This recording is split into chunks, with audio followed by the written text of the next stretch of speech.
So here is the Mutant deck. I'll be showing you all the cards and what they do, and then I'll be giving a quick combo tutorial at the end. So our first card, we'll be starting with the starters. We play 3 copies of Mutant MO5. This allows us to search our mutant monsters.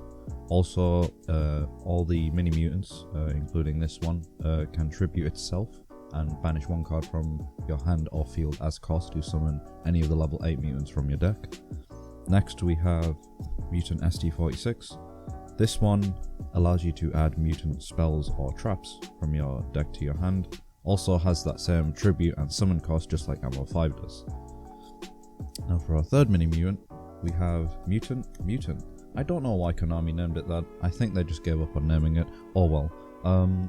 So this one does the one effect of summoning from the deck, but the difference with this is you can banish from your deck as cost, but it has to be a mutant card, which is very good. Also, this is a free special summon if you control a mutant card on the field, which I think is insane because it helps the deck out a lot just to get into more mutants with different names or mutants on the field. Also, when you do special out a monster from the deck with its effect, you do lose life points equal to that monster's attack. That downside doesn't really come up much, but I do run a spicy card in the deck that kind of counterplays it. Now moving on to the big mutants, we have Mutant Beast. It is a 2 of, 2 Mutant Arsenal, and 1 Mutant Mist. This might seem like I'm running a lot of mutant level 8s, but this ratio I find works a lot of the time. Whilst you are playing into the chance of it bricking, a lot of the time that doesn't happen, which is surprising. So starting with Mutant Beast, this is the smaller one of the lot at 2 for attack and defense. This also can't be targeted by your opponent's monster effects, and it is a spell card or effect, negate and banish, and it banishes a card from your hand or field as cost to negate an activated spell card or effect that your opponent activates. Also, when this is destroyed by an opponent's card, you get to add back one of your banished mutant traps back from your banish, which I feel this is one of the more useful ones for its destruction effect. Next we move on to Mutant Arsenal. This can't be targeted by your opponent's trap card effects. It's not the best protection, but it does the trick sometimes. So when your opponent does activate a monster effect, you are able to banish 1 card from your hand or field as cost to target 1 monster on the field and banish it.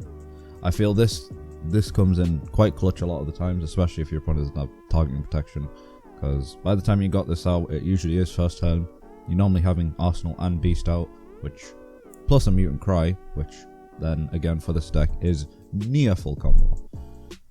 This is also the biggest mutant, being at 3000 attack and 1000 defense. Next we move on to the one that arguably I could cut, but I run it there as a name because it does come in useful sometimes if I run out of these 2. So this can't be targeted by your opponent's spell card effects. Also, if your opponent were to activate a trap card, you can banish 1 card from your hand or field as cost and draw 2 cards, which it's alright. Well, it's not. It's very bad. I don't know why Konami printed this card. Konami, just make this better, please, or I swear to God. Okay, anyway. So, the destruction effect of this is when it is destroyed by an opponent's card, you do get to add back one of your banished mutant monsters, which arguably, that is the better destruction effect, but these have a lot more use in terms of versatility, because there's more mutant traps and more mutant spells. No, there isn't. Well, no, I'm dumb. So this is the level 8 mutants covered. Now we move on to the enabler of this deck, and this allows us to get Mutant Cry active very fast, and that is 3 Necroface. If you're not familiar with this, when it's banished, it banishes the top 5 cards of either player's deck. Now, this isn't a once per turn, meaning if you banish 1 copy and then banish another, this triggers. If you banish another, it triggers. So you can get a maximum banish of 15 cards, which is very good a lot of the times. I've had it win me games alone, which is insane. Now, in terms of banishing, I do have a recursion option, which is 2 Nemesis Keystone. This is here if you ever need to recur any of your key mutant cards or mutant monsters, or recur your Necroface, because on normal summon of Necroface, this can shuffle all your banished cards back. So in the event that you run out of materials in your deck for mutant cards, keystoning a Necrophist back into deck is very good. And now for the counterplayer to Mutant's life point loss effect, I run not 3 but 2 Ghost Sister and Spooky Dogwood. This is just if you know your opponent's playing a combo deck, you can drop this, gain a ton of life points. It's just also very good. Just it puts a mind game into your opponent's head as well of, do they really want to give you that amount of life points, or do they want to stop their combo? Because funnily enough, if they do stop their combo, this does have one downside. It does halve your life points during the end phase, which it kind of sucks, but that's the risk you're willing to play playing this. Now moving on to our spells, we have one of the best starters and extenders, 3 E-Telly. This is self-explanatory. All of the mini mutants are psychics, so you can get them out on field very easily with this. And then we have Terraforming, followed by the field spell of mutants, Mutant Evolution Lab. Now, with Evolution Lab and one of the mini mutant monsters, there is a very nice 2-card combo that I will be showing after this with this, because this card is insane. It's a summon of a monster on activation of a level 4 lower mutant from your hand or banish, which the fact it does from banish is just insane for recursion. It also has a second effect that allows you to take a mutant monster from your hand, put it at the bottom of the deck, and draw a card, which is very good as well. Then we have 1 Gold Sark. This is to enable Necrophist very fast. And for our disruption, we have triple Raigeki. I don't need to explain this. It's just a board wipe. Also, it's a very budget board wipe at that. So if you can't afford your Lightning Storms or anything like that, Raigeki is the go-to option, which I find honestly works better.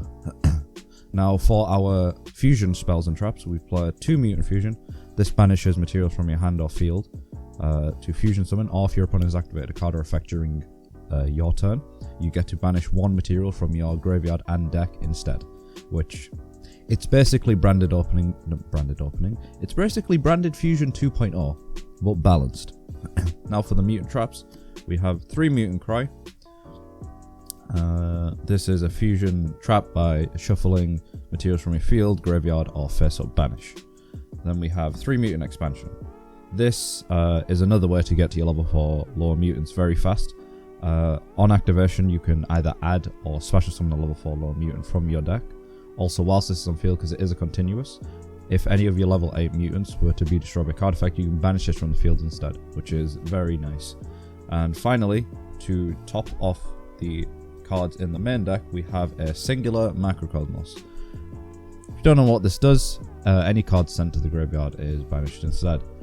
This synergizes quite well with the deck. There are very, very few times though when it does completely screw the deck over, but I'd think that risk is minimal enough to run this, and drawing into this, plus having all your combo pieces, is very good, because this enables Mutant Cry even faster as well. Now moving on to the extra deck, we have 1 Salamangreat Almirage, 1 IP Masquerena, 1 Cross Sheep, 1 Unicorn for the Masquerena. The Cross Sheep is just for when we fusion summon, we can get materials back from the graveyard. This card I'm about to show you don't need, but Blackluster Soldier, Soldier of Chaos. I run this as just a very hard body to out, and also this can facilitate game if ever I don't get game from my main deck monsters. But another monster that will facilitate me game quite often as well is Topologic Zero Boros. This is insane, because if any monster is summoned to a Link Zone, all the cards on the field are banished, and this revives itself back during the standby phase of the next turn. Also, this card gains 200 attack for each banished card, which makes this a very, very big beat stick. That's why I run it for game. Also, plus with this, it just, your opponent isn't going to win at that point. You're going to kill them. Now for our Xyz lineup, because I do run a very small Xyz lineup, I run a number 49 Fortune Tune. This is here for in the event if you run into having 2 Mutant ST46, because they are both level 3, and you can Xyz summon into this. This cannot be targeted by either players, Also, if it to be destroyed with battle card effect, you can detach material instead. And when it is sent to the graveyard, you can shuffle itself back at 2 level 3s from your graveyard back into the deck. So this is a good stall option. That's the reason I run it, because it comes up more times than you think. Now for Disruption XEs, we run a Ding. Also, it protects my cards, and Ding sends a card on the field to the graveyard non-targeting. Good to out some of the very tricky boss monsters now. Then we run a Galaxy Eyes package with Cypher Dragon and Armor Photon. So we get to steal a monster with Cypher Dragon, and then overland Photon and pop a card. By playing this though, if you do activate this, you sacrifice your attack that turn. But a lot of the times, it does pay off, because your opponent won't be able to do anything after that. Now for our fusions, finally, we run a 3 Mutant Synthesis and 2 Mutant Ultimus. This on summon allows you to destroy a card on the field. Also, this can quick effect make itself unaffected by any card or effect that your opponent would activate, so monster, spell, or trap. And this is, if you're familiar with Invoke Macabre, this basically does that. It is Invoke Macabre Omni Negate by banishing a mutant card from your hand, field, or graveyard, depending on what type of card your opponent activates. So, starting with the combo tutorial now, I will be showing you firstly the ideal hand that you would want to see, and then I'll be showing you a random test hand to show the consistency of the deck. So, our ideal hand consists of an E-Telly, Mutant Evolution Lab, Mutant ST46 or MO5, Keystone, and Cry. So, with this, you will start by activating E-Telly during your standby phase. So you can obviously dodge effect for the Imperm, you won't be able to dodge as much. But then you'll summon out Mutant MO5 with this, and its effect on summon will add you a mutant monster. This will add you Mutant. Then during the main phase, you will activate Evolution Lab, and you will use its effect on activation, especially summon ST46 from your hand. This effect on summon will allow you to add a mutant spell or trap. We'll be adding Mutant Expansion. Then you will want to special summon Mutant out with this summon condition. And then you'll trigger any of these two's effects to tribute itself and banish Keystone from your hand as cost, and because it's a monster, we will be special summoning out Mutant Beast from our deck. So that is Spell Negate 1, or Negate 1. Then we're going to trigger MO5's effect. This will tribute itself, banish Expansion from our hand as cost, and because it was a trap, we get to special summon Mutant Arsenal from our deck. Then, lastly, we can use Mutant's effect, tributing itself, and we will banish Mutant Fusion from our deck. And because we banished a spell, this will summon out the worst mutant, but it gives us all 3 bodies on board, and it also enables a mutant cry that will allow us to be able to fusion summon into Ultimus during our opponent's turn. Also, before we do that, we do have a spell card or effect negate, a monster banish that's targeting, and a draw 2.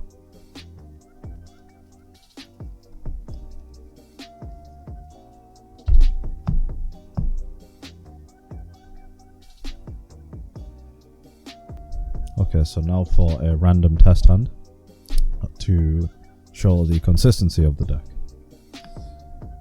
Necrophis, Terraforming, Mutant, Expansion, and ST46. This is pretty good combo, I would say. This is very good combo actually. So, with this hand, we will want to start by activating Terraforming, and this will get us Evolution Lab.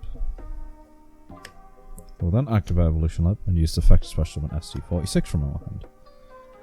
Its effect on summon will allow us to add a mutant spell or trap. Here we will be adding Mutant Cry, because we already have Expansion in hand. Then we will want to activate ST46's effect on field, tribute, banishing Necrophis' cost from our hand, to special summon Mutant Beast from our field. Now, this is where the fun begins of the deck. Necrofest effect will trigger. This will banish the top 5 cards of both players' decks face up. So, 1, 2, 3, 4, 5. So it wasn't a bad banish and it wasn't a good banish either. We have different mutant names that are banished, which is good because this means our evolution lab gives all of our mutant monsters 100 attack for each different mutant card banished. Also during the end phase we will get a keystone back in our hand. If we did hit another Necroface, this would obviously go again because Necroface is not a once per turn. So then we will want to special summon Mutant from our hand. Then we will trigger its effect, tributing itself, banishing Mutant Expansion to summon out Mutant Arsenal from our deck. Wherever it is, there it is.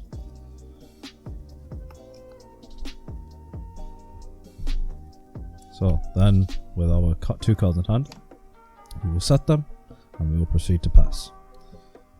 And in end phase, we will get Keystone back.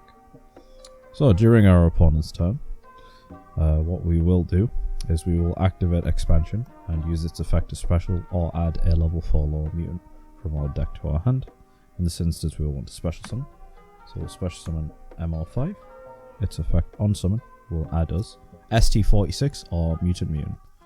Depending on your hand or what other line of plays you want to do to stall by the extra deck will determine what you summon. Then your opponent will start their main phase, and then depending on if they activate spells or use monster effects, you can use these disruptions, and once you have used all the disruptions you will then finally trigger Mutant Cry. Now there are 2 options going around this. You can either use 2 monsters on the field or graveyard and banish with different attributes to fusion summon out Mutant Synthesis, or we can use all 3 level 8s and summon Mutant Ultimus. If you know your opponent is playing a deck that is very weak, if it can't have materials on board, you'll summon Synthesis to destroy that material, or in this case we'll use Mutant Fusion to shuffle back all 3 materials of 3 level 8s back into the main deck, and we'll summon ourselves out Ultimus. And just like that, we will have another Omni Negate, meaning it can negate a spell by banishing Evolution Lab, a trap, and a monster on field. Also, this can protect Ultimus from card effect destruction, which is very good. This is the end of the video and the end of the deck profile. I hope you all enjoyed that and learnt a new deck if you are deciding to build mutants for the first time. I know it's a random deck out of nowhere. It can be competitive, but it's more on the fun side, which is what I focus on. Also, I hope that tutorial was in-depth enough. I would love any feedback given on this video, as it is my first video back in about 3 years. Don't forget to like and subscribe, because now I have to say that. No. But yeah, like and subscribe, dislike if you want, if you didn't like the video. Any feedback is good feedback. Till then, stay safe and peace out.